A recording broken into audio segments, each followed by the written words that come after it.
kéré sí number one. Wọ́n kéré sí number one. Àwọn ọmọdé wọ̀nyí kéré sí number one. Wọ́n kéré sí number one. Wọ́n kéré sí number one. Not because I suffer fast, not because I pray and fast. No be your show, no be jazz. I'm watching. Daily Osinachi, Namnukwa, Osinachi. One name money, Osinachi, I'm watching.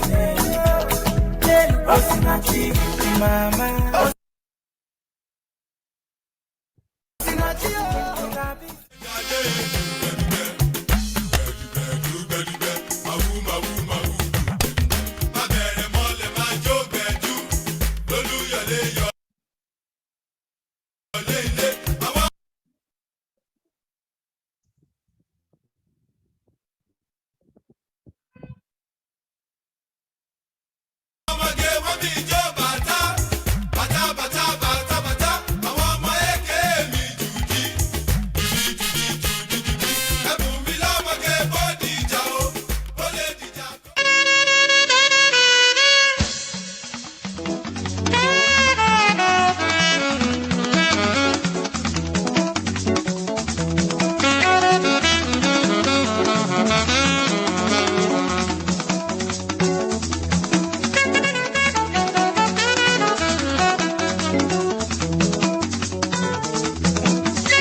not because I suffer fast, not because I pray and fast. No be your show, no be jazz. I'm watching. Daily Osinachi, Namnukwa, Osinachi. One name money, Osinachi, I'm watching. Daily Osinachi, Mama, Osinachi,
wọ́n kéré sí nọ́mbà wa, àwọn ọmọdé wọ̀nyí kéré sí nọ́mbà wa.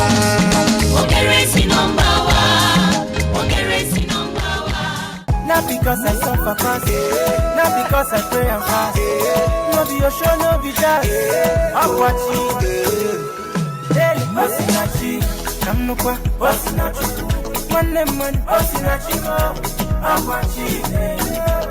Daily, Osinachi. Mama, Osinachi.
Not because I suffer fast, not because I pray and fast. No be your show, no be jazz. I'm watching. Daily, Osinachi. I'm no kwa, Osinachi. One, Osinachi. I'm watching. Daily, Osinachi. Mama, Osinachi.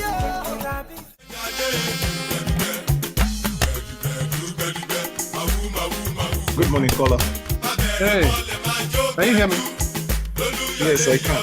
Oh, okay. Did you not come around? What of German? Oh, okay. How do we get this music? Okay. There's a lot of jamming. Yes. Yeah, we have about 3 minutes. Good. Okay. So I wonder if the audience is like, are they like screened off and then they'll let them in when the event starts? I don't know. I assume that's the case because only us here. People are here. Yeah. Okay, I assume it's a webinar thing where only the hosts are going to be in, and then everyone else just watches from afar. We're waiting for Temitayo, who says she's looking for the link. And Did you forward it to her? I think they sent individual links to everyone. Oh, individual link. I was thinking it should be the same, so I could forward it to her. How did you get in? Did you use the public one?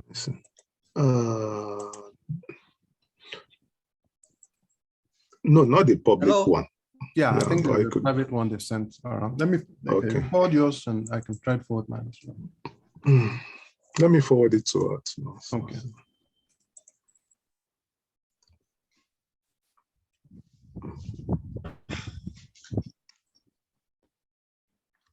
Hello, guys. Hello. Can you hear me? Yes, we can. Yeah, this is Dejitoye. Welcome. Yeah, how you doing? We're good. Happy to have you. We're waiting for. Uche, how you doing? We're waiting for. Sorry. Yeah, I was just trying to. Fine, thank you, Digi. Oh no. Yeah, fine. I was just trying to forward this. Can you see my video? No, No. you're blank. Yeah, I just put on the video. I can also only see a blank space, so I don't know. I think your camera is probably closed. If there's something blocking it, you have to remove it. No, I think the camera light has just come on. I just noticed, so maybe it will come on. Okay. Benga, Salah was here a few seconds ago, and then it disappeared. Kola, I think you are correct. They sent individual link because this one they addressed it to me. I think so too. So if I were to send to her, it will clash. It may not work, yeah.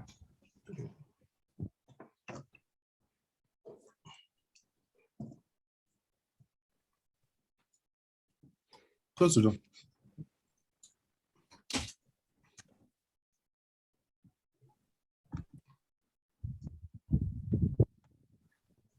And Salahu has disappeared. I don't know what's going on. It looks like Nigeria internet is going to be undoing today. Okay, you can see me now, right? Yes. Yes. Sir. Okay. Yeah. You're welcome. Yeah, thank you. Let's wait for one more person, either Salahu or so that it's not just all boys talking.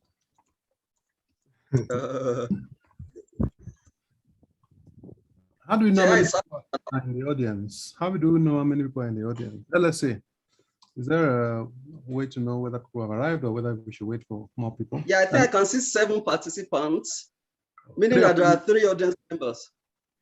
Okay. Oh, all right. Okay. I What think you can see panelists and attendees. I think that's Yeah, how under that's attendees, how you can see. I can see that. Yeah. Okay. Somebody's trying to join.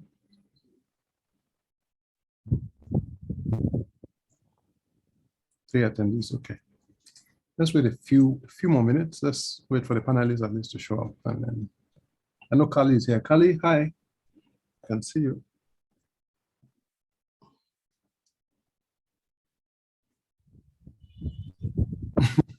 Panel that has its own poster.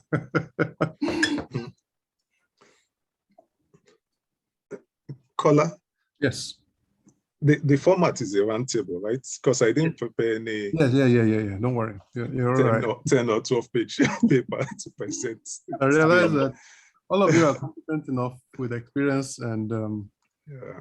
knowledge to be able to have a conversation. Yes, because I've been behind on a lot of deadlines, so it's been crazy. There you go. Temidayo, I think she used my link. That's why she has my name. But that's okay. Oh, okay. Now we have to call us. Okay. That's all right. They must have sent you something. I think you missed it somewhere in your email.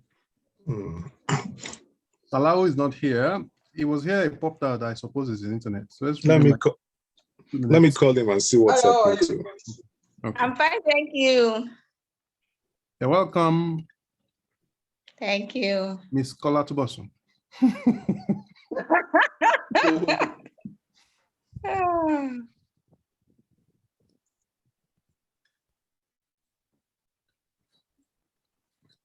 Can you all tell us where you're located for the people in the audience? Deji, do you want to tell us a little bit about it? Where So have we started? we have not. We're just talking. Oh, okay. But I think it's still being recorded anyway, so it doesn't matter. Okay, Salahu is here. Yeah. Okay. Temita, they say you can rename yourself. Well, let's hope it doesn't rename me as well. Try. Mm. Salawi, you're welcome. Yeah, the people hi, in everyone. the people in the audience, in the chat, please, you can talk about where you are so that a parallel conversation can happen there if you want. I see Bwesigi joining from New York. Kali, I believe in South Africa. Yeah, please let us know where you're from and thank you. Is Salah based in Alberta too? He is. You guys are. They have taken over You Canada. guys are. Yeah. You guys should be having the next governor of Alberta. Or is it governor or your guys or premier or whatever? But Uche is we already have a minister there. So I know. We were classmates. Oh, you were? Yeah, we were classmates in school, and the wife. Have you been able to reach and we had our reunion a couple of weeks ago.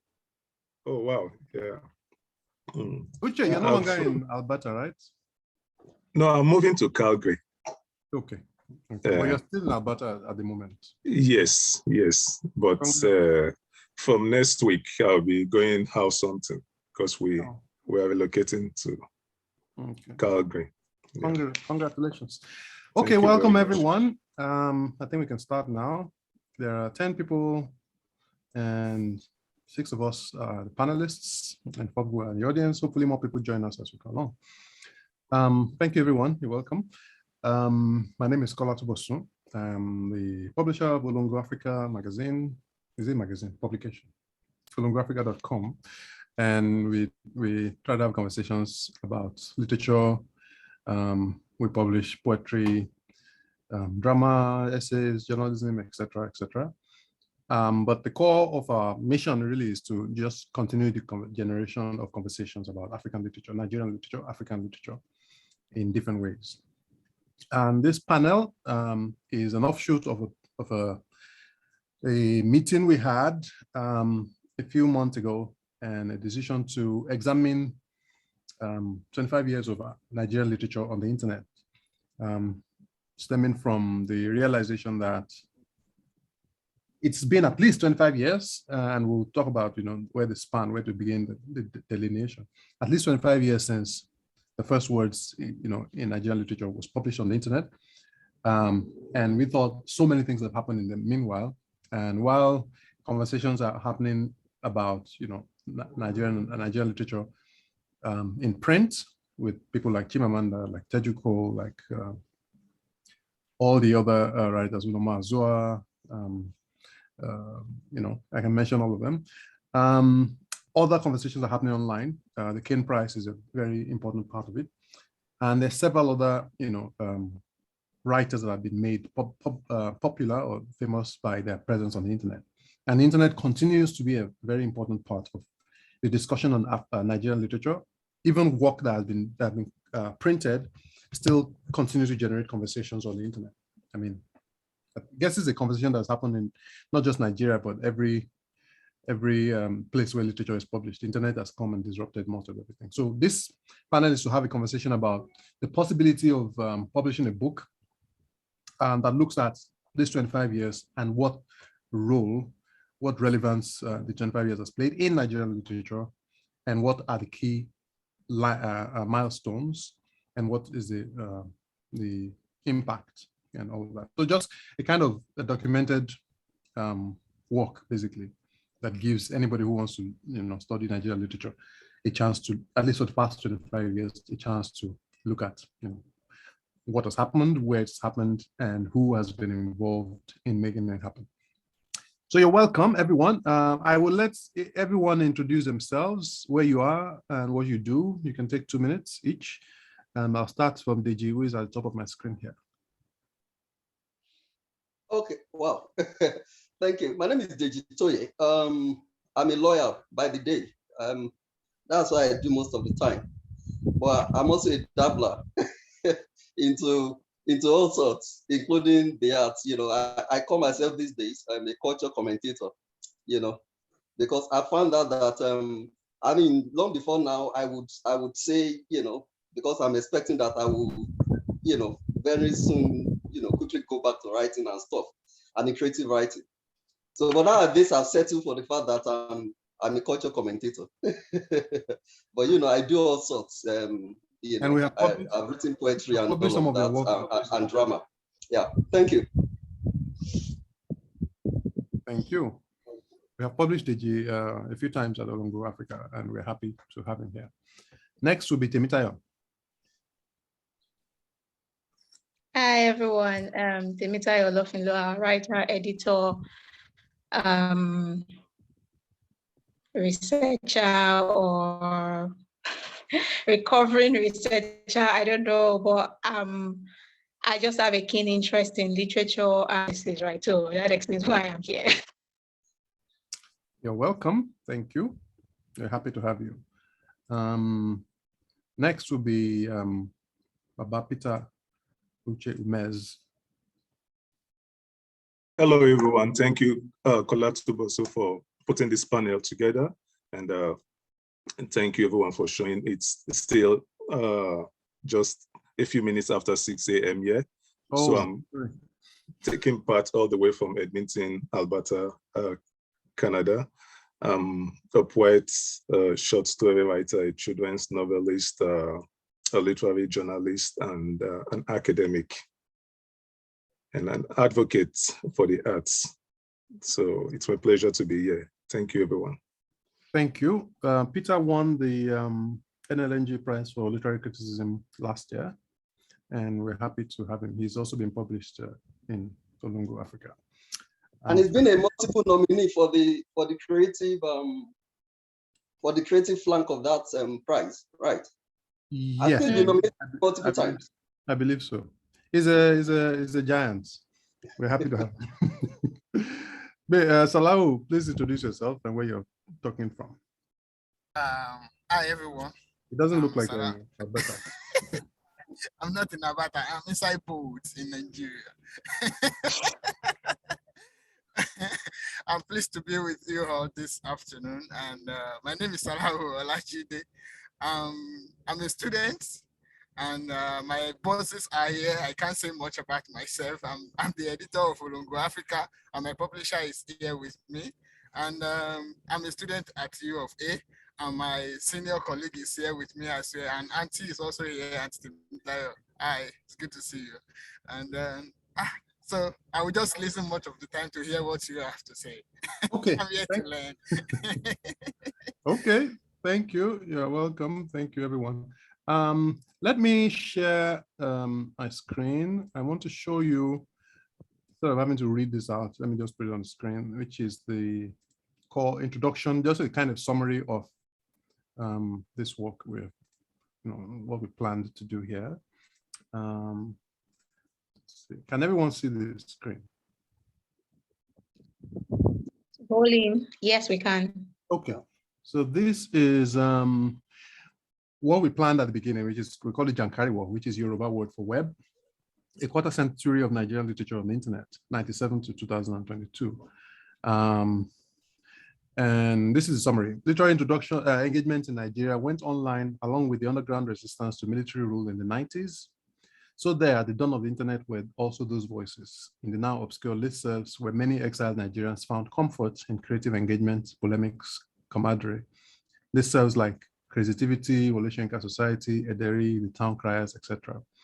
But as internet proliferation grew, so did the presence of Nigerian literatures online, from blogs like Malara Wood's Words Body to newspapers like 234 Next, and later literary blogs like Pretty Paper, literary magazines like Sentinel Poetry, African Writer, Saraba Magazine, NT Lit Mag, and to all modern day platforms like Isele, Olongo Africa, among others.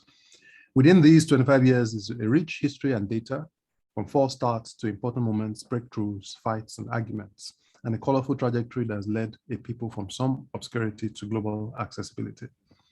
Until now, there has not been any authoritative book documenting the important milestones from each of these periods and iterations, noting the players, their roles, their successes, and drawbacks. All that exists are snippets, incomplete stories, self-serving narratives, and a wide lacuna where a critical historical record should ordinarily exist.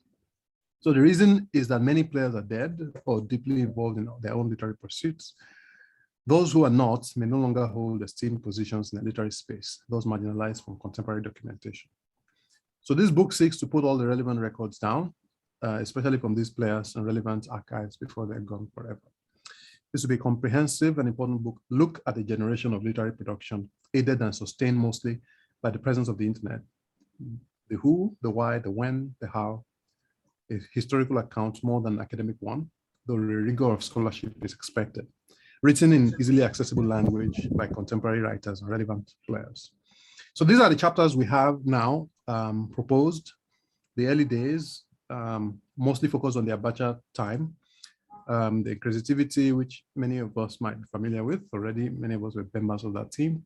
2, 3, 4 next, a chapter on the rise of personal culture blogging, online distribution models, story about the foreign writer, conversations about who is foreign, who is local, Nigerian travel writing, sexuality, etc., Kent prizes and the role prizes have played, Facebook and Twitter, new experimentations that only the web could have made possible, like hyperlinks and stuff, the life and death of African literary magazines. Talk about the literary magazines that exist now and those that have died and what impact they had. Conversation on paper publishing and the limitations, the energies, sexual energies and attendant complications. We put this there because, we're not just writers, we're also humans, and a lot of conversations have happened in the past, either dating between writers or sometimes just sexualities, or sometimes even violations and things that have embarrassed particular people or particular places at certain times. Anything the writer wants to explore there will be interesting. Literary festivals, important, and how the web has helped bring people together. Conversations on people we've lost and the process, indigenous languages, literature, the fights and controversies, COVID-19 and the lockdown, continental collaborations, talk about Biavanga and a number of other foreign writers who have become sort of part of Nigerian literary culture. Tejuko's Small Fates, which I think is very important in talking about the web and literature, and the diasporization of new wave of poetry. When we talk about the chapbook that's been done by Chris Abani and Professor Daos, and a number of other new poetry platforms that web has made possible. And then we have the spoken word, Basi Ikwi, who also used the web, and Titilopa Shonuga, and every other person in between. And then the problem of paying writers, which only the web has made prominent, the problem of where to pay a writer who writes in Sokoto, but who's published in a publication in the US. How do we get the money? Western Union was the beginning, and there have been other problems in between, and now crypto is also there. So what are the problems? What are the challenges? How did they overcome them? And any other topic we have not listed here. So this conversation really today is to discuss whether our problem statement covers much of what this kind of book should cover, whether there are some other ideas we've missed out here that we should add, and any other thing our distinguished panelists would be able to add to the conversation. So first, I'll just ask if anybody has any initial comments on this, and then we'll have it, and I'll take it from there. Peter. Nope. Yeah, so I just have to commend you, Temitayo and Olajide, for this timely and very ambitious project, and I would be glad to render my support in whatever way I can. What I just want to point out, what stood out immediately, was the absence of class in that. There's gender, there's sexuality, there's every other category there, but we didn't include class, because class informs accessibility, and most of the people who have access to these various online platforms are those in the city. And for someone like Olajide, who is interested in the dynamics between the urban and the rural, what forms of access do people outside the metropolis have. And so that may be something to think about. There's accessibility, which the internet, which literary platforms and online virtual spaces afford people. But at the same time, it makes it inaccessible to those who don't really have access to such platforms. So that's just only the thing I wanted to point out. If you've thought about it, or if there are ways you can think about it and include it in your chapter ideas. I think it's a very interesting conversation, but we'll be talking about the absence of particular people on the internet. And I think the challenge I think about is how do we prove a negative? We want to talk about people who have not been on the internet, who have not been able to write and send, except maybe find a way to talk to people who otherwise would have loved to, or who have gone into obscurity because their work doesn't get on the internet. But it's a very interesting topic, I think. It sounds like something interesting to explore. Deji, Yeah. what do you think? Okay. And any other thing you have in mind, Deji? Yes, thank you. It's very interesting that Uche raised the issue of access from the point of view of class. And it's the only thing I read, before for preparing for this, because I just wanted to refresh my mind about things that I've thought about before, was a paper that I presented in Nairobi in 2010 or 2011. It was the first African Creative Economy Conference of Patera Network in Nairobi. And what I did, I presented in the literature breakout. It's a paper that I called the 3 Earth Stones. Now, what I did in that paper was actually to move from, and I'll tie it back to the issue of access, that the role that internet itself has played in the career. I noticed that when Kola was reading those topics, they were specifically naming things like the Chimamanda, Tejuko generation and all of that. But what we always forgot was that there was a generation that basically, and up to today, I don't think we have restored their place in Nigerian literature, the proper 3rd generation of Nigerian literature. And when I say proper, I know about the problems of categorization of generations. But I mean, there's this generation that we know, the guys who are writing, from the late 80s up to the Chimamanda generation, Yeah. Then when we were able, luckily, to properly engage with internet and all of that. And I also am in a place to be able to know whatever of that generation. I mean, I spent 10 years having my first degree in the university across two universities from the early 90s to the early 2000s. So, and I knew the difference that it made from that period of the early 90s when we thought there was going to be a breakout. Then people like Olu Ogwebe, Shola Oshofiso were beginning to win an award. And for the first time, we were beginning to see new writers that were closer to us who were entering the university at that time. Yeah. That it's no longer the Oshunda Rays and the rest of them. And then, of course, the Wole Soyinkas and Achebes that you read for your school certificate literature.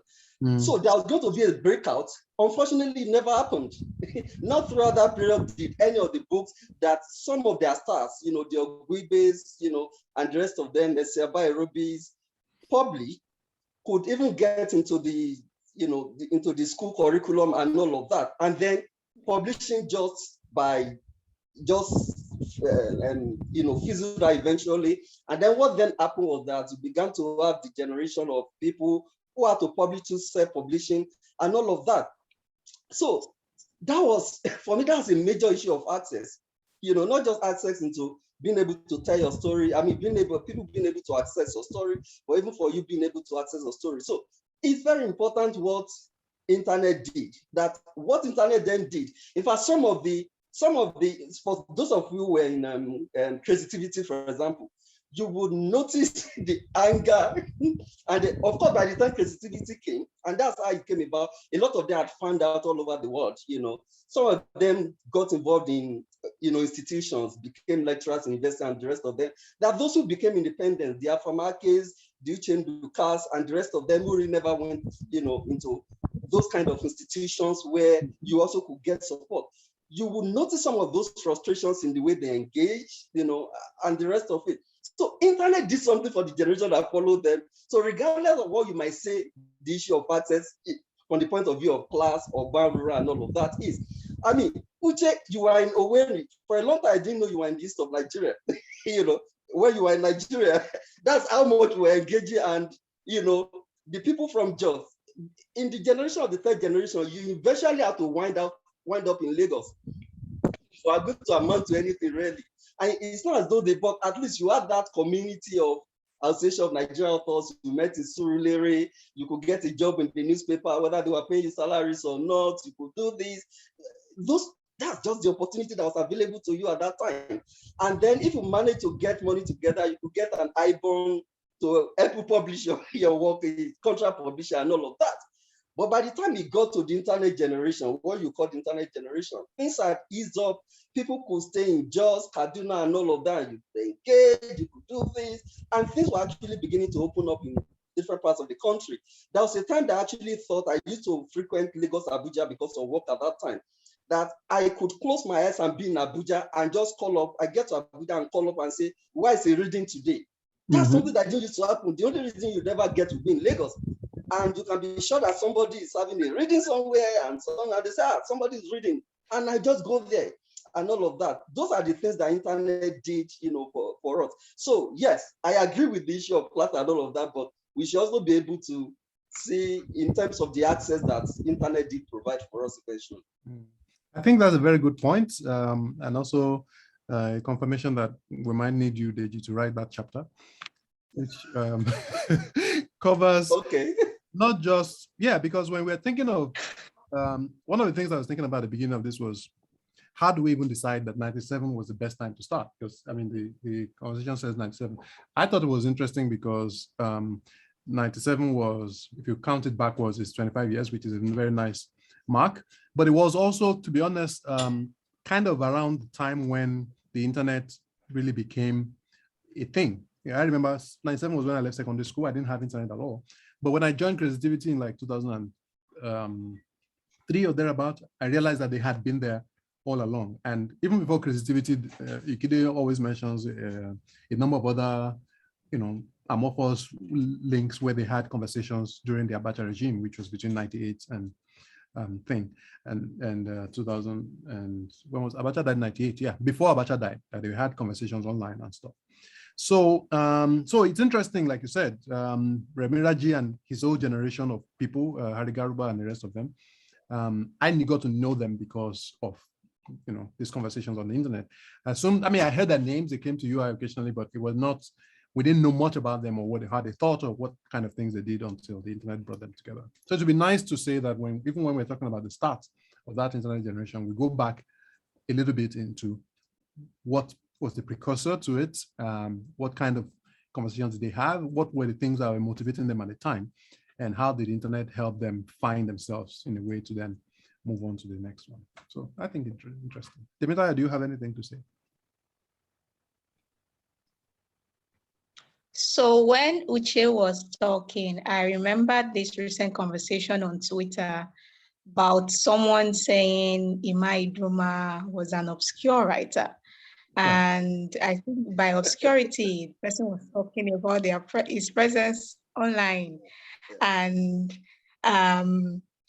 it just made me think about so many Nigerian writers who are not active online and are still fantastic writers anyway.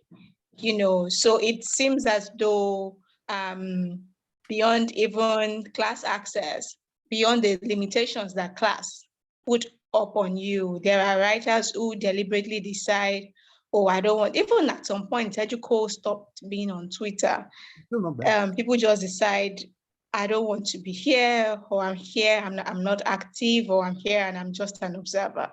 So there seems to be a sort of burden being put on writers these days to show up, to appear, and not just to appear, and even sometimes to take positions on certain issues. It seems like a reemergence of that. It's a new kind of burden, right? What was existent once upon a time that you well, that was like a compulsion.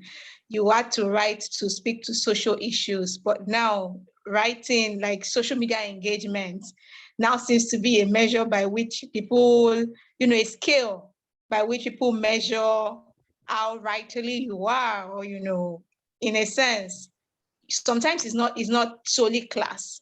That, well, class may be like a natural, it's not natural. Class is an obvious limit, but there are sometimes that writers self-impose limits on themselves, that I don't want to be here either for a period of time or, for forever. So when they all of a sudden win awards, people are like, how come this person has not been writing? Or this person, because you have not seen their works on social media doesn't mean they've not been writing. So I just also wanted to call our attention to that, like different forms of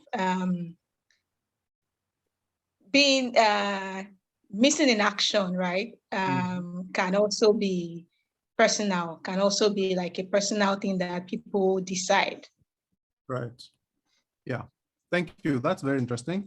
Actually, one of the things that I was thinking about at the beginning was also in time, we were thinking about it in terms of periods, right?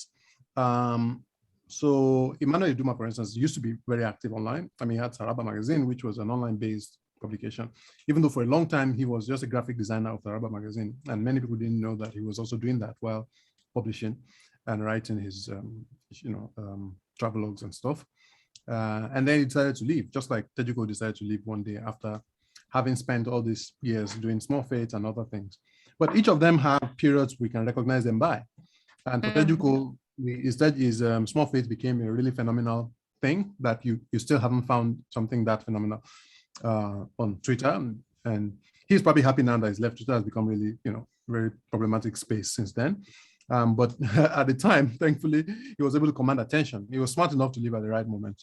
But that moment where he was around, there are a number of things that happened, including the kind of reaction he started getting after a while, people saying that he was being mean to people, et cetera, et cetera. And then he tried the other one, doing small fate about 100 years back in New York City and stuff like that. And then that didn't catch on as much. And then he did a short story tweet where he had people post different paragraphs, and then he wrote. And a number of other things I probably can't remember than that was a notable marker of that time where he was on Twitter. And I think it's very important for someone to look at that, document them, and all the relevant aspects of it, the positives, the negatives, the drawbacks, the pushbacks, etc., and have that be memorialized. Because there are many people who are on Twitter today who don't have any idea of who Tejuko was. And even when he was around, not people who engaged with him were not all writers.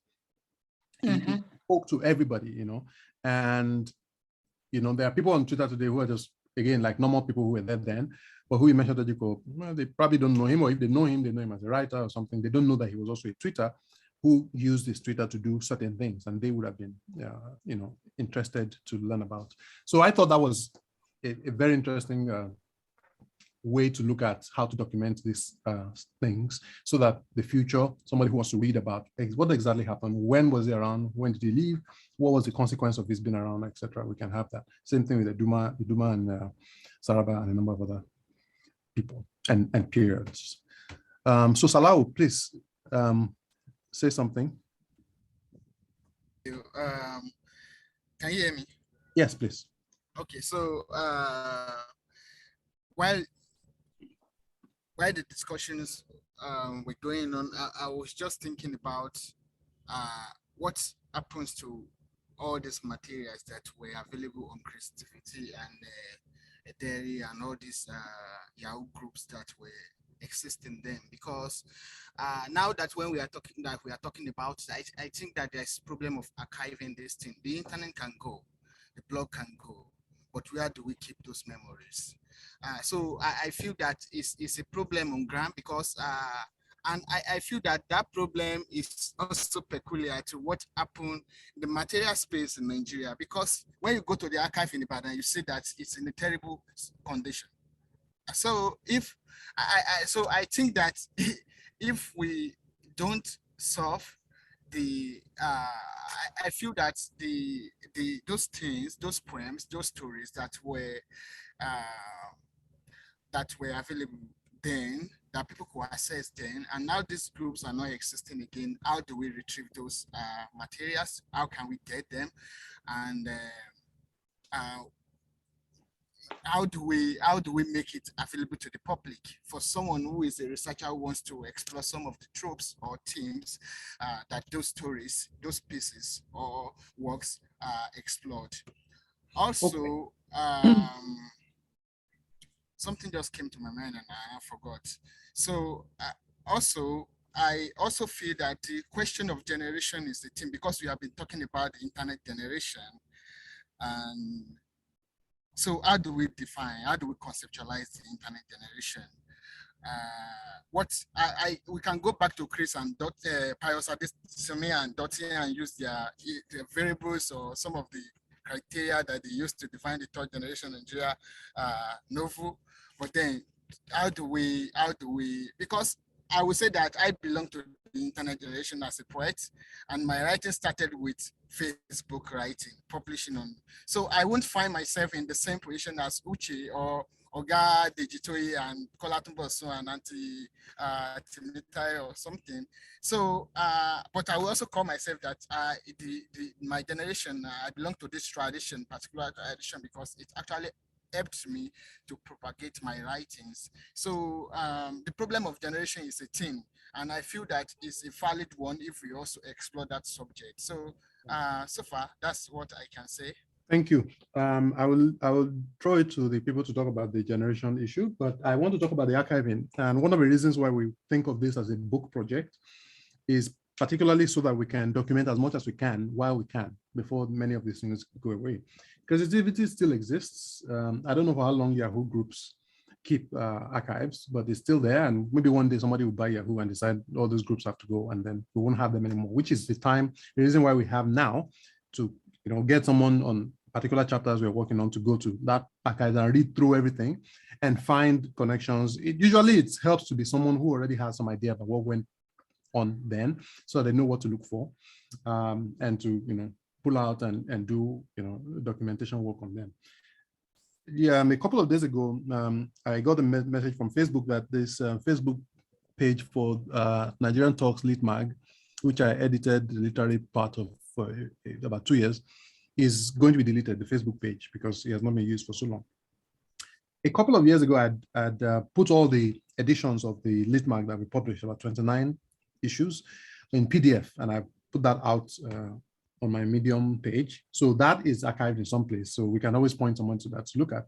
But I assume that there are many platforms that used to exist that one can't find anymore. So it will depend on what researcher one finds, and resourcefulness, and maybe sometimes you're just going to interview people, and some things are lost forever, but some are still here, and that we can make sure we get as much of it as possible in a book form that then becomes the remaining source for the generation.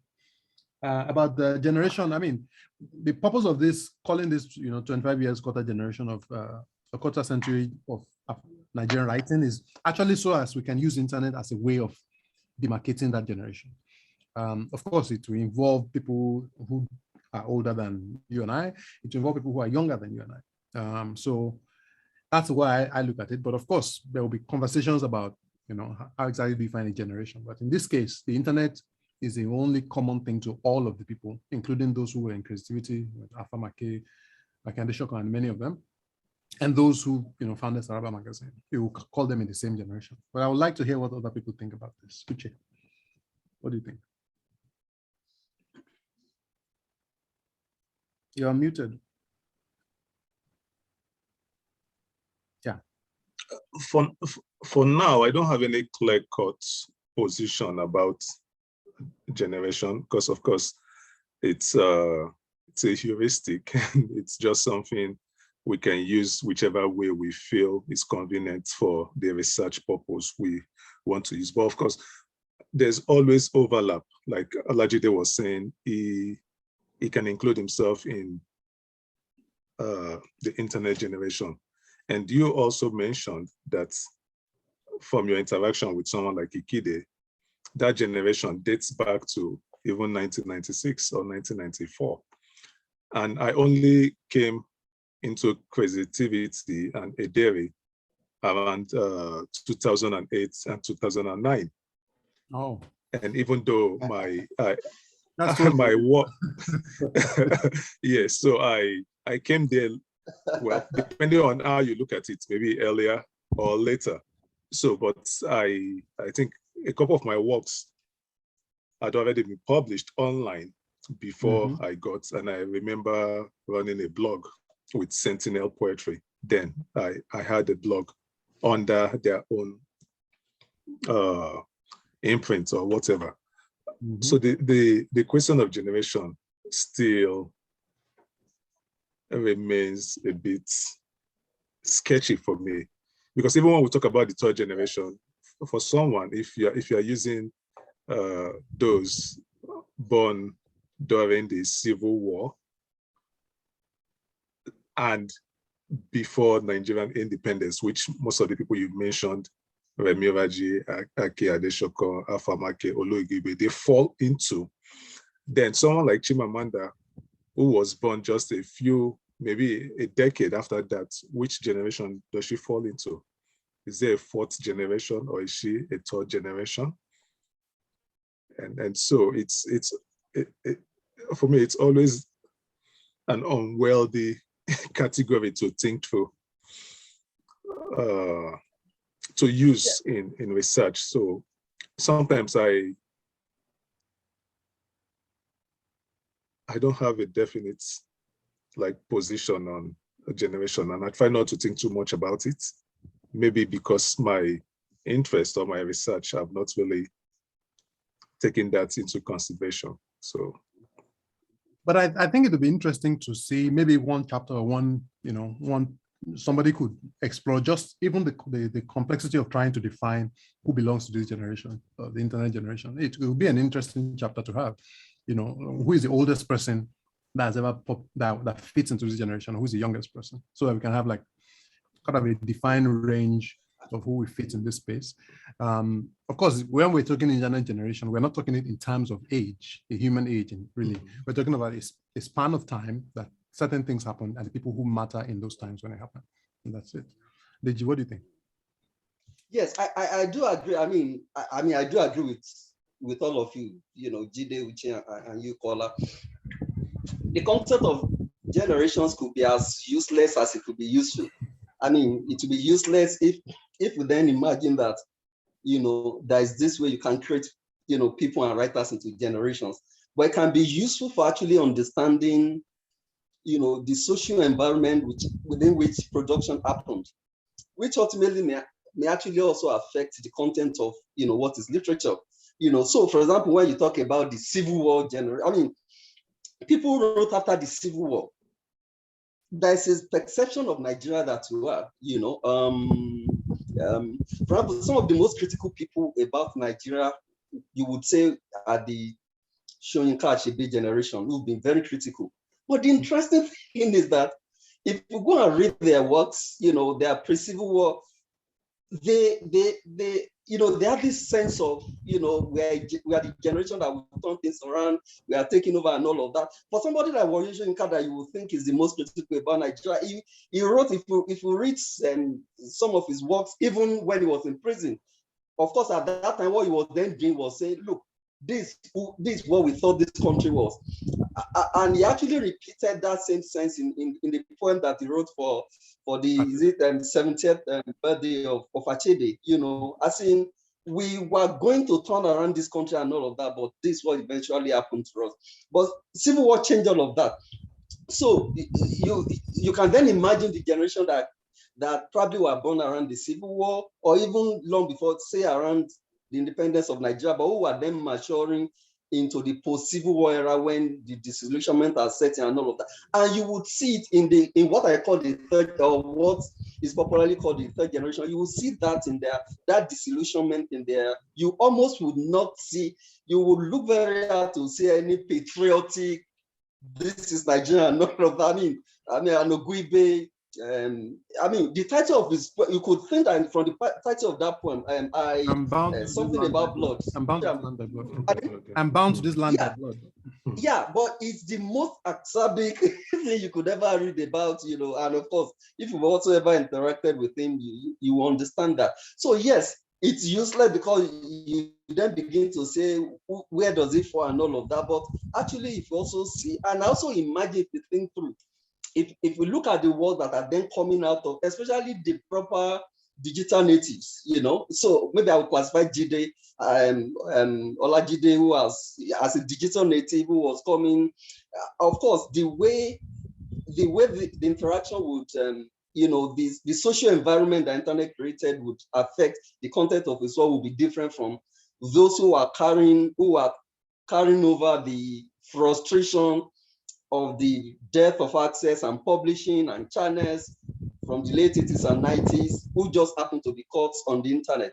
Now, just to finish up, in a book review I did for Olongo magazine a couple of weeks ago, I referred to a work which may be people may find interesting as a model for this kind of thing. It came from a doctoral degree, and Kole Adeojutola, who, by the way, named Creativity. He was the one who Creativity that name, yeah. By the time many of us came to Creativity, most of the guys who were, I mean, I'm sure you probably never saw Shola Oshofison, who was the original coordinator. You probably never heard, I mean, he was there, you probably never heard him. He had become quiet. For the most part, yeah. So most of those guys were not, Aki Adeshoko will come once in a while, but those are the guys who, but they've been, by the time Uche came in particular, I mean, you know, it was an interesting place at the time. But he wrote a book where he essentially took the archive of US-Africa dialogue, which was one of those platforms that he came on. Yeah, where he essentially, in fact, the title of the book, let me see, the main title is Diaspora and Emerging Nationality. Then something about cyber framing.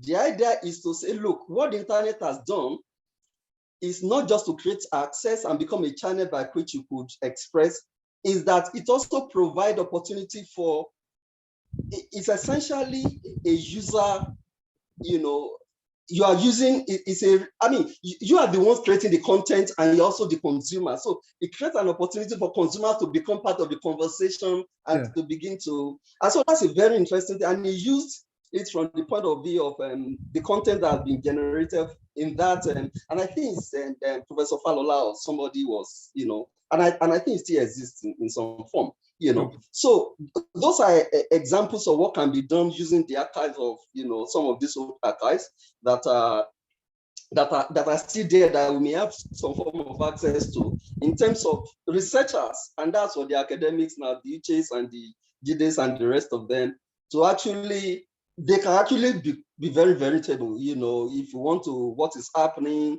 how are writers thinking at this time, and all of that, social interaction and all of that. This kind of things can become actually very, very useful in defining what was happening, you know, within that generation. But also, more importantly, especially for digital natives, we must be interested in how that social environment has affected the substance, you know, of their work. How do they feel about Nigeria? Relationships, ethnic issues, and generational issues in terms of we are generations and all of that. Those, it will be very interesting for people to begin to mine, you know, the work of current generation of Nigerian writers to see, you know, the difference that having access to internet and the interaction that they've had over the internet, how it's contributing, how it's shaping the, you know, their worldview. It's also very interesting because one of the reasons why, you know, we have these different chapters is so as to give an opportunity for overlap, which will happen when, for instance, you have someone looking at the listservs. So they will talk about US-Africa dialogue, they talk about Ederi, creativity, etc., which would give you a certain look at certain people and what they did, what they thought about, etc. But when we're having another chapter, when somebody's just talking about web platforms where publications have happened, we talk about Sentinel Poetry, we talk about, you know, AfricanWriter.com, we talk about British Paper and all of that. A number of people who feature in those places also are featured in creativity. But when you're looking at creativity and you are looking at totally different things, because they talk about real conversations, personal conversations, sometimes, you know, their lives, what's happening in their lives. They sometimes brought politics in, and they had really tough one-on-one battles, insults, sometimes fights, which eventually led to the breaking up of many of those platforms. But when we're looking at just the publications and places where people published, you didn't have the background. You just had the, this person was published in this place, he won this award, this is significant of that award on the story. So I want many of those parallel conversations to happen where each of those things are relevant. And when you now take it back, a bird's eye view, you get to see more of how each of those things, even though it happened in different spaces and happened at the same time, affected the, created this whole body of thought and the generation we have now. And somebody reading it 50 years from now might be able to then see how, each of those things that happen, sometimes without knowing, without leading to each other or without pre-planning, has collectively now affected how, that generation has, lived its life and how it's impacted future events. Temita, do you want to say something before I throw the question? When I was writing on Okada books, this challenge of generation defining all of this came up, and I had to sort of group digital publishing in Nigeria according to what I called waves, because of course there's the idea of overlaps, things, and just as stated here, the first wave was about literature existing in listservs. So all the creativity of this world, but also while trying to do this definition, it was also about ownership and the form of what was created, right? So the first wave existed in listservs, and most of this came largely from outside Nigeria. Most of the ownership or who was moderating and control came from outside Nigeria. And then there was the second wave, which was a merger of some sorts, literary magazines that existed both online and offline, the Farafina magazines of this world, Black Biro, and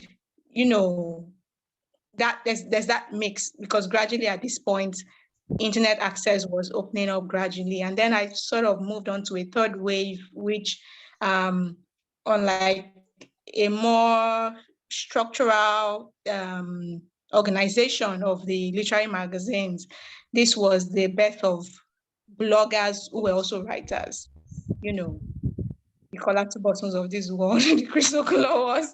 And so blogs existed almost like in a diary kind of format for most people, but also within this space were also people like Mine Whitman, who were also documenting literature, and were using literature were using blog as a literary form, right? They were writing in episodes, they were writing chapters, book chapters as blog posts, and people were following. And then in this same space was also like Teju Cole also used this form to document his trip to Lagos. And then this blog post now became his book, so that interaction, and even people like Mine Whitman, the blog posts eventually became books. So that interaction between the online and the offline world and all of that. And then I tried to, there's a fourth wave, which is how people now, these forms that existed in a fourth wave, these forms that existed in the third wave now moved beyond individuals and then became communities, quote unquote. So Mine Whitman moved to starting Niger Stories, and there were even like more literary platforms. So instead of it just being Mine Whitman now, it was like the social media, it was like the Facebook of writers, right? With different writers having their own profile pages and stuff like that. So, and then of course, at this point, Saraba, like blogs that were not just individual blog posts were also existing, Brittle Paper, Bukaoli blog, all of this. So that challenge came, and this was how I tackled it in my head. And then, of course, since then there has been a manifestation. And then there was this platform that Kola will remember, the brouhaha between Niger Stories and this lady's platform that was almost the same. That was similar. Yeah, I don't remember that, but it sounded like that. Yes, and there was this big chaos at the time about plagiarism and theft and all of that. So no, it wasn't better Niger. It was Sugar Belly's platform. Yeah. I can't remember the name now, but it was there was a serious bege at the time. So that was how I tried to break all of it down into waves, because these things have overlaps and flow into one another. So you are going to write chapters in the book too. So that's if I may say something very briefly, and I think that last wave that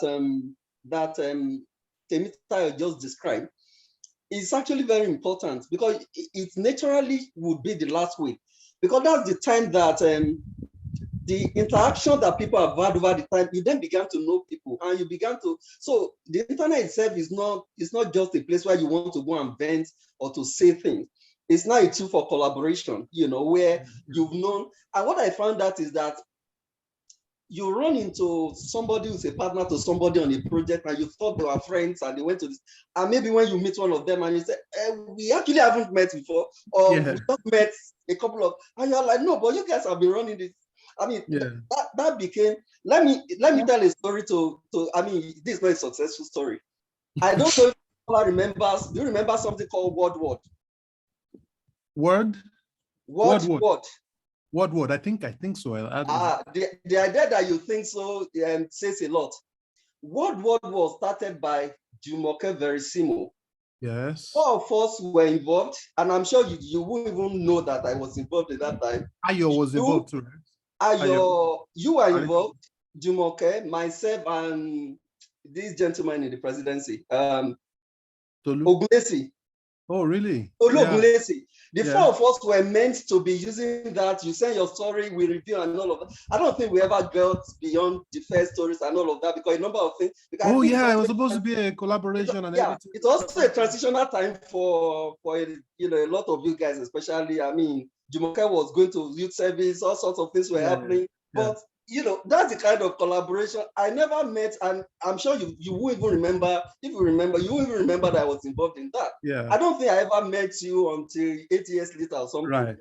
After that, I had to go and check the dates. If you for this, Right. But that's the kind of collaboration that eventually became more successful as people began to know people you've argued with or that you have interaction with a long time ago, and people began to set up publications and all of that. So that's also a very, very interesting perspective to this thing. Thank you very much. Bernice too will open the floor to questions in case anybody in the audience wants to ask questions. But what I want to ask before then is, for this kind of project, how do you think we can get funding? Because getting people to write is easy, paying them is the hard part, because you don't want people, we're past the stage of everybody just blogging and writing what they want. If you want to make a successful work of this nature, do you think we can get funding, or do you think we can get a publication interested in it, and then they would take over the the funding or everything? Well, what do you think? How do you think we can go forward from the idea stage we're in now to really implementation? I want everybody to butt in if they can. Salahu, let's start with you. Okay, so what I will propose is perhaps maybe we should redraft the proposal, make some adjustments on the proposal, and see if we can send it out to publishers who are interested in committing to a project like this. I have said that because publication can be fund consuming, and there may be publishers who are interested in our ideas. But I think during the initial stage, when we were conceiving this idea, there was a note you sent out, and that note returned with some kind of phrase that maybe we should try and see what the idea of each chapter will mean, so that the publisher, if we are giving the publisher a central idea of the subject we are exploring, we also send what each chapter, like a kind of chapter will look like. And perhaps we also should consider whether the publisher will be interested in publishing a creative nonfiction or essays or pure academic something, because we are going to mix forms now. And since we are mixing forms, if there is going to be if it will be an idea the publisher will embrace, then good and fine. Because some publishing houses can actually say, okay, this is our tradition. We are only publishing academic essays. And the subject you are exploring can actually go academically, and it can go non academically as well. It can be just creative. You can be creative so that it will be enjoyable to the public, and we'll be throwing phrases and theories around the place. So those are the things that I want us to put in place before we should look at what kind of things, if we are looking at publishing houses, what kind of things have they published before or something. I don't know, but I know that a number of publishers will be interested in this kind of idea, whether in the West or down global South. Okay. Yeah. Let's ask Professor Umez, please. What do you think?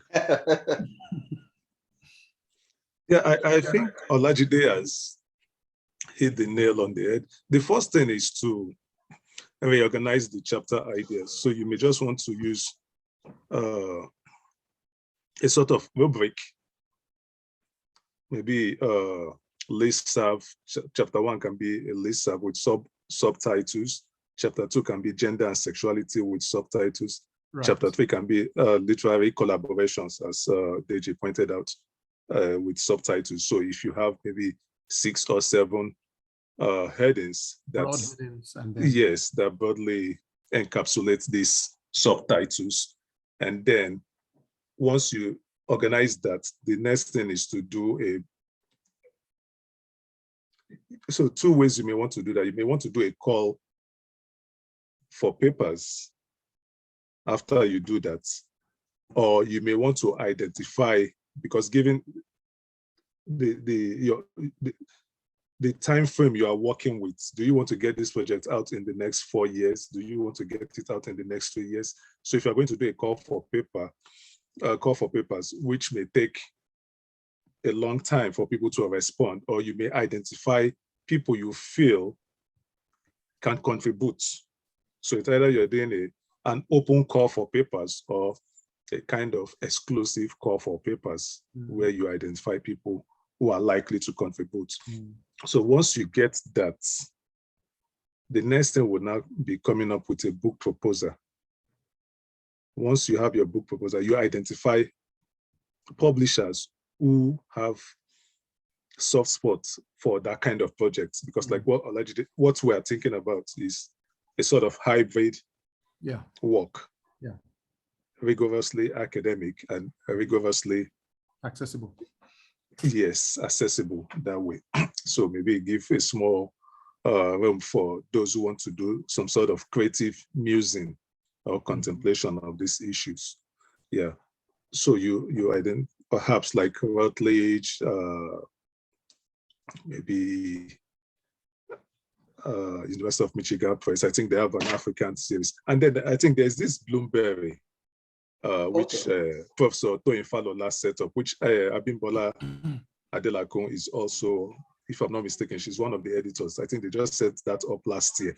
So once you have your book proposal with the rationale, with the number of pages, proposed number of pages, with potential contributors, even if you don't have a list of all the contributors, maybe 7 who are really committed to the project, and then your abstracts, your chapter outline, some of the arguments you're making, and then potential readers or audience or markets.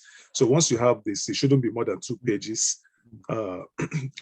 I can send you maybe a template to use or to just think about. Okay. And then that way you have a working document you can use to pitch to publishers.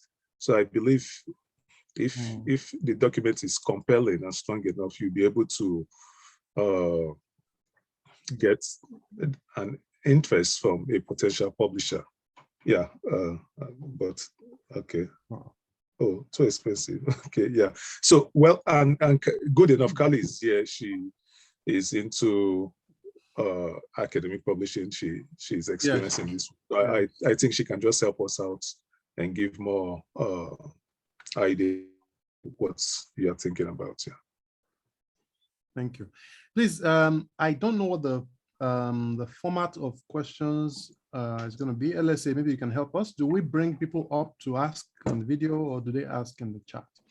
But if there's anyone who wants to ask questions, please signify, and LSA will tell us how to get your questions out. So I think you can just make it. You can make it open. Just allow anyone who feels free. Either they use any of the icons. Yeah. There's raise up your hand, I think, and we'll find a way to bring you in.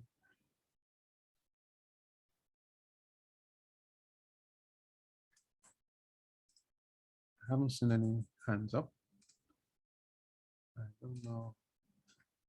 If you have questions, please let us know so that we can just find a way to get you to speak. Meanwhile, since while we're waiting for them, let me ask another question then. What do you think is the most significant contribution of the internet to Nigerian literature? The most significant in your estimation? Let's send it around. I think it's in strengthening the community of writers, beyond just opening up spaces for people to get published or access other people's writing. It's just the opportunity to meet, like some of the writers whose work I've read, whom I've discussed with on Facebook. I've actually never met them. Me too. But we've collaborated on a lot of things. So that's deepening that sense of community and then fostering stronger community has been the most important for me, though. It's actually also quite interesting when I think about it, because writers are typically like loners in some way. We do our work behind the screen, we're typing and all. And the internet, I mean, usually social life is not a thing that helps writing, because talking to people and spending time just chatting about things that make no sense, it just kills your time. But the internet gives it gives you a chance to be social while still preventing, too much of your time being, because people have to send you things to read, and then you get to contemplate, you think about it and respond, either on a listserv or on Facebook, on this and that. But of course, the internet also takes people's time, I guess. But it's not as much as having everybody in your house all the time to have conversations and stuff. So I find that very interesting. Okay, LSA says if you raise your hand, you'll be promoted to ask a question. So please, if you have questions, just click the hand raising thing at the bottom of the screen, and you'll be promoted to ask a question. All right, Olajide, Olajide at the back of the limousine, what do you think is the most significant to you contribution of the internet to Nigerian writing? So I think I agree with what Uche mentioned. Do not agree. Do not agree. I do not agree. Okay, I should say my own. So yes. I feel that through the internet, the kind of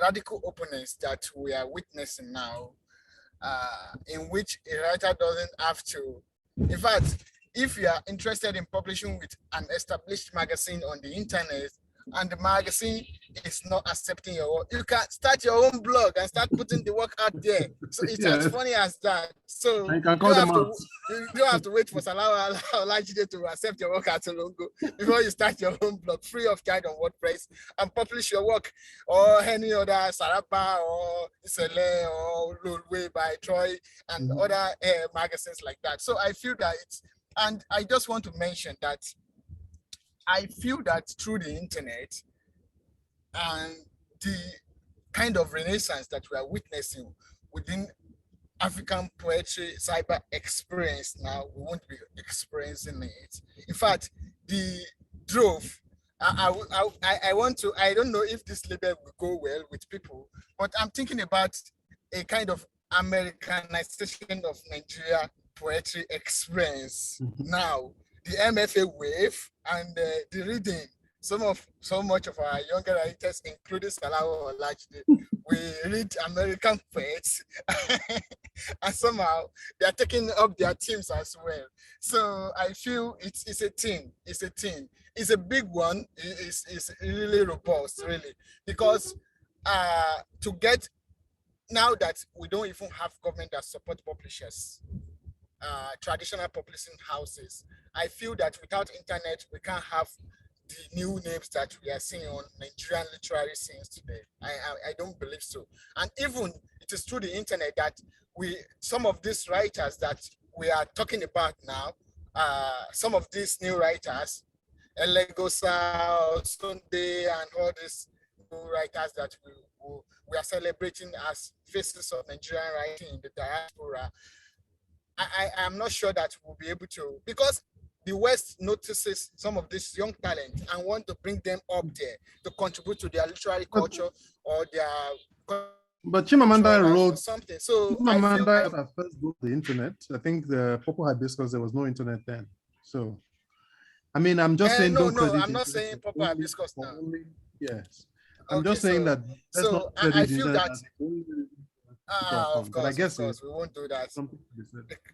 Yeah. So what I'm just saying is, in essence, is that some of the younger writers, some of the and the internet, I feel that I feel that without it, it has also contributed to the economy of the writers as well. Yes, for sure. People get paid for their writing now. You write a poem, you get $100. You write a poem, a good one, a suit of poem goes for $50 at Olungo, Africa. I'm not promoting our magazine, but I will also promote it. So you don't work for free, you don't submit for free. You get something as a kind of honorarium for your work, for your good work, if you do the good work. So that's it. I will pause now. Thank you. Madam Demeter, what's the most significant contribution you think the internet has made to Nigerian writing? I think it's more about increasing ports or ways for access and distribution, technically. Once upon a time, books could only be gotten at a couple of bookstores in just a couple of cities across Nigeria. You wait for someone to come back from abroad to buy it for you. That's another one, right? So, but now even with what's it called? If you just shout on Twitter, I need this book, somebody somewhere will likely refer you to a bookshop somewhere, and maybe in a couple of hours or days, you will likely get a copy of the book. So for me, it's that distribution, expanding distribution formats and possibilities for the book form, right? So, even looking at stuff from the way Tejuko's first book became to what we even have now, and how the book form is constantly shifting shape, and the possibilities are endless. It's not the way we know the book right now is not even the way it will continue to be thanks to the internet. So like I stumbled on someone who is working on, I don't know, it's not Web3, all this thing that people auction their artworks online. What's it called? NFTs. NFT. Yes, NFTs. And, someone is doing something NFTs, but make it literature. So, the possibilities are just endless. So for me, it's that variety of forms, and that's what the beauty of the internet is for me, for literature. Thank you. Deji, thoughts? Yes, I think for me the most important thing I align with Uche. The community that it has created, especially the collaboration that has then happened. The Nigerians are known to be entrepreneurial, so therefore, if there's an opportunity to be taken, and I think people have taken it. And I was thinking about it as people are talking, especially when you mentioned Chimamanda and all of that.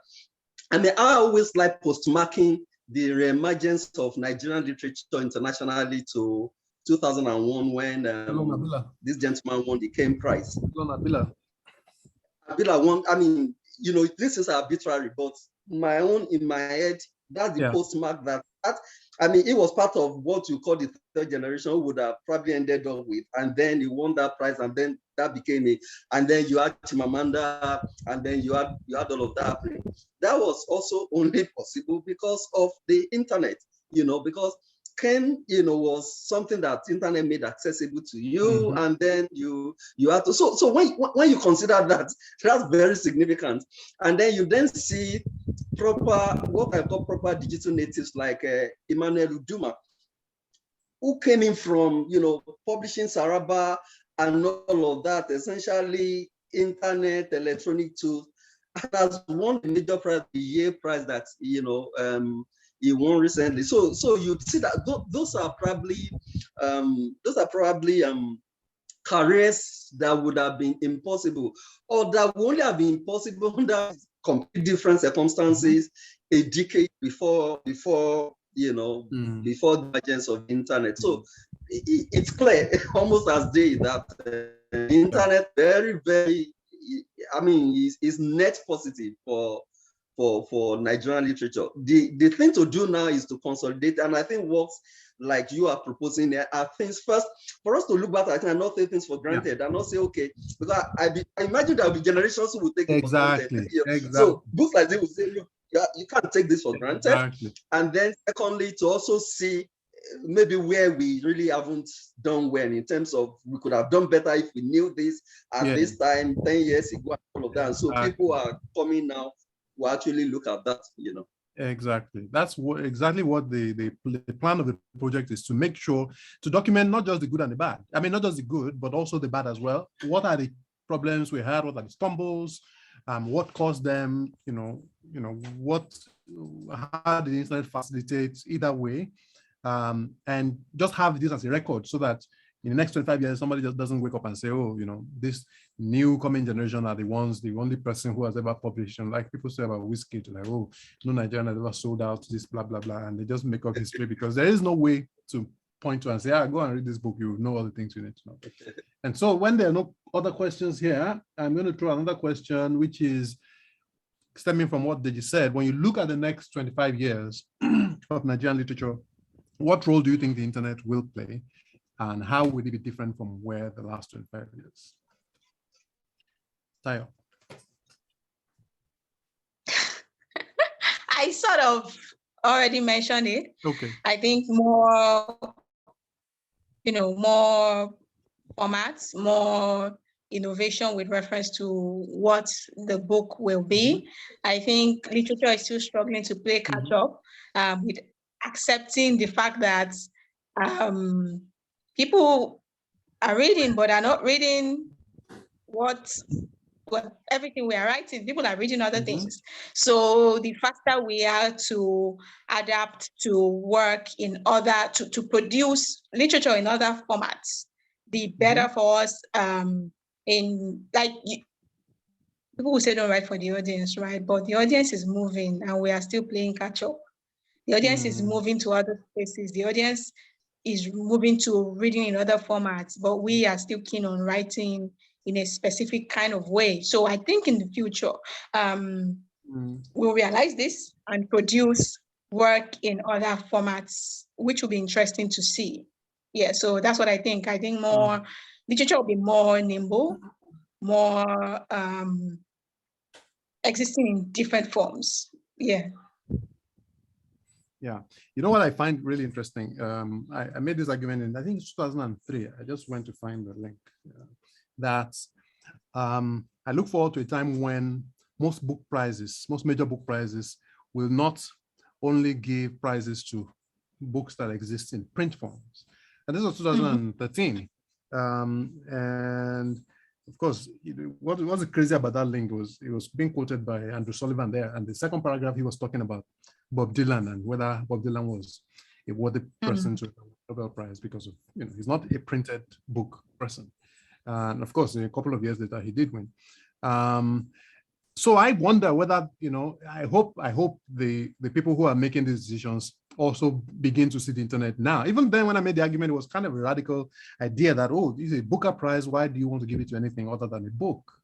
But now I suspect that, and with NFTs and all of these things, I don't know whether it's going to be a thing, because when Tejuko was doing all his experimentation, I was very hopeful that his example and a success with those mediums would make people look at them as being equally worthy of being rewarded. You know, I don't know why Kane could not be given to a short story just because it was written on Twitter and it was segmented and different people wrote different paragraphs of it.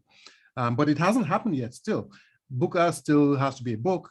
Kane Prize, you still have to write and print and send 7 copies or whatever to London. But it's my hope, at least if you ask me, that those kind of changes happen, that people start to look at writing rather than just the medium it comes in. But I would like to hear what others think. Uche. We have 12 minutes more, so before I say something, I was wondering if anyone in our audience would like to say something, because we also have people who have contributed to the internetization of African literature. We have Ichezona here, we have Bosigwe and a couple of others, just in case. I would like them to speak. They're not raising their hands. I don't know whether it's yes. So the link or just not seeing it. Please, I'm willing to give them 1 minute to say something before I jump in. Maybe you want to stampede a couple of them that you know. Just call them out. Yeah, come now. Let come and speak. Let's not just be us. Oh, it's racist and finally. Please get him. Yeah. Sorry, we had to corner you. Yes. Sometimes you have to do that. Otherwise, people will just hide and say nobody called me.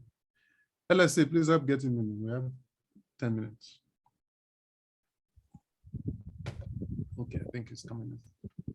There you go.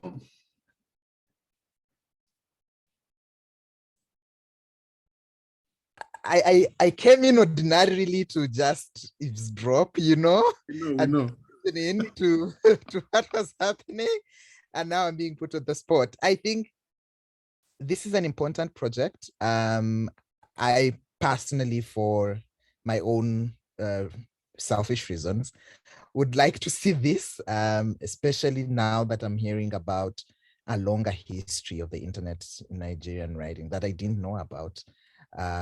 We came on the scene much later. We're very young boys, if you may. And hearing that there's an older history is interesting. And I wanted to also say something about the publishing, whether the conversation that was being had about whether this is going to be academic or creative nonfiction, or it's going to be a hybrid. And I don't know what you think about there's a book, a Nigerian book, a collection of essays that was published by Nancy Adimora. Is this our country? I think that's the title. And the sort of, it wasn't crowdfunded, but there's a sense in which we as readers were involved in the making of the book, that when it came out, it was like a collective event, you know, even for people who hadn't contributed to the book. And I feel like this is a type of project that would involve people even when they're not contributing chapters, even at the point of making the book.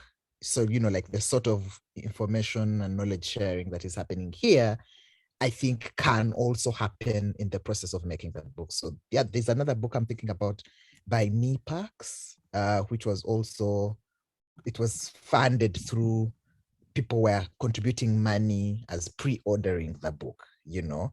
And I'm thinking this is also a type of project that I personally would pre-order, and maybe that money that is coming from the pre-orders of that nature could fund the book itself. I guess I'm also wondering if we will be involved without being involved, because, you know, we are in some way, but we're interested in the project. So a way to involve us in the making so that it's not just a finished product that we get to buy. It's a very good question. Very good comments. Thank you so much. That's the plan anyway. The plan is to open it up, both in getting people to write different chapters, people who are involved. And by the way, even though it's focused on Nigerian on the internet, it's not just limited to Nigerian writers, because there are parts of it where we actually, we don't mind anybody who's been a part of it who has, you know, knowledge and insight to be able to contribute. but there are also parts of it that deal with non-Nigerian involvement in Nigerian literature. I've mentioned being a vanguard, and many more people I know who have been a part of the stories of Nigerian literary conversations who are not Nigerians themselves. So we hope to have that. So the funding part, it's a good point you made. We'll find a way to involve everyone in some way. You just have to find out how to do that and what medium. But thank you for bringing it up. Hello. Yes, Deji. Yeah. If I may say something, just the last thing. Yeah, I agree, because at some point there's a point at which Nigerian literature is African literature anyway. And I mean, I was in a conversation a few years ago where people were talking about Makerere. We talk about Makerere, and I was talking to people. I said, look, Makerere is magnified in our imagination. The guys who went to Makerere were probably the age of the people who are active today, who are going to Wake Festival, who are going to this, who are involved in all of the continental conversation we're having. The level of intellection that went on in Makerere is not any, I mean, these people were a small group. They went on to become professors in the university, so they were able to, but you shouldn't limit. So the reality is that the same way you would probably be talking about this Nigerian literature, and you can't go past that without talking about Mbari and Makerere. It's almost the same way you can't talk about the internet generation and not talk about, I've forgotten all the other platforms that Nigerians, Kenyans, Zimbabweans have formed over the internet, interaction that are happening about Nigerian literature on the internet. Yeah. So I think that's a very important thing, and it will be particularly very important to hear people, Kenyans, Zimbabweans, Ugandans, who've engaged Nigerians on some of these things to actually talk about it. Yeah. Carly, do you want to say something? You've been very active in the chat. Would you like to come and say something before we go? Carly Kutsi, who is in Oxford.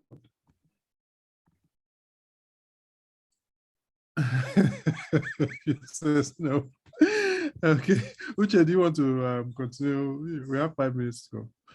If you want to round off, please go ahead. Oh, yeah, I was just thinking about when Deji just spoke about Emmanuel Sigwake and Ivor Hartman.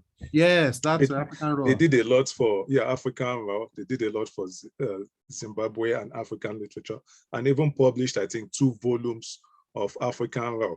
Yes. From which you had people like No Violet, you and other people. Mm-hmm. Yes, and I think both of us were in maybe I think the 1st edition or the 2nd edition. So there's so much out there which will be good to recover as this project begins to take shape. Yeah. But the only thing, by way of suggestion, I would like to put across is to really delimit your scope, because if we're talking about just this internet, it's really expansive. It's almost like a universe on its own. So some of these ideas you have, you may just want to zero in on those ones that are feasible right now. So your project can be executed within the next 4 or 5 years. Yeah. And so there are some ideas you may want to keep for a future research, and then there are some ideas that are available and doable in the next 2-3 years.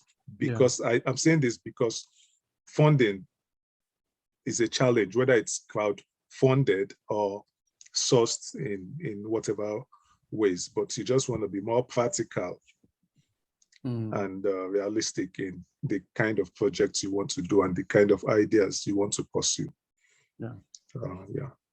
Thank you. So sorry, because once you're able to execute one and it's successful, you're able to build on that. Yeah. Carly asked why a web and not why a book, not a web. Does anybody have an answer to that? Not a website. In my case, I think we're seeking something permanent, because the reason why we are trying to use a book to document the web is because we know that many of the websites where things that happen are getting lost. Many people who own them are no longer fixing them. Many of these knowledge spaces are getting removed. And a book is in some way a permanent place. So I guess we can, if possible, have a web-facing parts, which is having all the chapters already physically available and open source. It's not about making the money, but I also like the idea of having a book that you can, you can hold, you can point people to. Because I mean, the web means that you have to renew the website every year for eternity, But a book means somebody is always going to have a copy of it somewhere for people to read. That's my answer. I hope I've answered the question. Anyway, it can also be an ebook. It can also be an ebook. An ebook as well. Okay. Anyway, thank you everyone for coming. We have about 1.5 minutes to go. I'm just going to round off. Thank you, Deji Toye, independent researcher, all-round writer, lawyer, Ubunishe, active literary busybody. Thank you, Temitayo. Thank you, Uche. Thank you, Benga Solau, and Wesige Bwa, Wesigire. I don't know how to pronounce your name, sorry. And all of you are part of this project. We are going to carry along. It's not just us. And hopefully we can get something out and make it something worthy of the effort we're putting in. And thank you, LSA, for hosting us. Thank you, everyone, for participating. I really had a great time. Well done to you and your team. And LSA. Thank you. So have a nice afternoon. We'll see you later. Bye. Thank you, everyone. Have a wonderful weekend. You too. Yeah, bye. You too. Bye-bye.